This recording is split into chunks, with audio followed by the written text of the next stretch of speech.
Item ಯಾವುದೇ ಇರಲಿ try ಮಾಡಿ ಆಚಿ ಚಿಕನ್ ಮಸಾಲಾ. ದೇಶಾದ್ಯಂತ ಇನ್ನು ಒಂದೇ ಒಂದು ಗಂಟೆಯಲ್ಲಿ ನೀಟ್ ಮರು ಪರೀಕ್ಷೆ ಶುರುವಾಗುತ್ತೆ.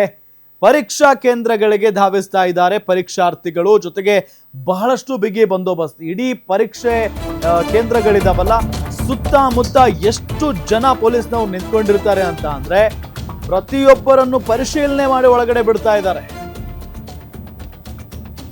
ಅಕ್ರಮ ತಡೆಗೆ ಎಲ್ಲೆಲ್ಲೂ ಟೈಟ್ ಸೆಕ್ಯೂರಿಟಿ ಇದೆ. ಸೇನಾ ಭದ್ರತೆಯನ್ನ ವಹಿಸಲಾಗಿದೆ. ಅಂದ್ರೆ ಇದೇ ಮೊದಲ ಬಾರಿಗೆ ಇತಿಹಾಸದಲ್ಲೇ ಒಂದು ಪರೀಕ್ಷೆಗೆ ಸೇನೆ ಭದ್ರತೆ ಕೊಡೋದಕ್ಕೆ ಬಂದಿರೋದು. ದೇಶಾದ್ಯಂತ ಪರೀಕ್ಷೆ ಬರೀತಾ ಇದ್ದಾರೆ 23 ಲಕ್ಷ ವಿದ್ಯಾರ್ಥಿಗಳು. ಬೆಂಗಳೂರು ಸೇರಿದಂತೆ 31 ಜಿಲ್ಲೆಗಳಲ್ಲಿ ಪರೀಕ್ಷೆ ನಡೆಯಲಿದೆ. ಮಧ್ಯಾಹ್ನ 2ರಿಂದ ಸಂಜೆ 5:15ರವರೆಗೆ ಪರೀಕ್ಷೆ ನಡೆಯುತ್ತೆ.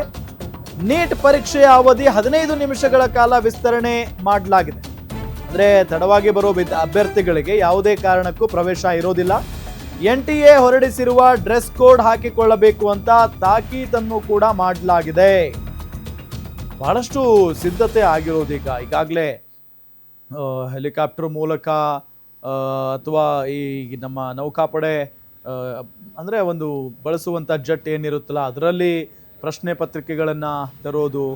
ಸೊ ಆ ರೀತಿಯಾಗೆಲ್ಲ ಆಗಿದೆ. ಸೊ ಹಾಗಾಗಿ ಈಗ ಸೇನೆಯ ಕಣ್ಗಾವಲಿನಲ್ಲಿ ನೀಟ್ ಎಕ್ಸಾಮ್ ನಡೀತಾ ಇರೋದು. ಯಾವುದೇ ಪ್ರಮಾದ ಆಗಬಾರ್ದು ಆ ರೀತಿಯಾಗಿ ಮುನ್ನೆಚ್ಚರಿಕಾ ಕ್ರಮವನ್ನು ವಹಿಸಲಾಗಿದೆ. ನೀಟ್ ಪರೀಕ್ಷೆಗೆ ಅರೆ ಸೇನಾ ಪಡೆ ಭದ್ರತೆಯನ್ನು ವಹಿಸಿರುವುದು. ಇದೇ ಮೊದಲ ಬಾರಿಗೆ ಪ್ರಶ್ನೆ ಪತ್ರಿಕೆ ಏರ್ ಲಿಫ್ಟ್ ಮಾಡಿದ್ದಾರೆ ನೋಡಿ. ನಾನು ಅವಾಗಲೇ ಬೇರೆ ಹೇಳಿದೆ.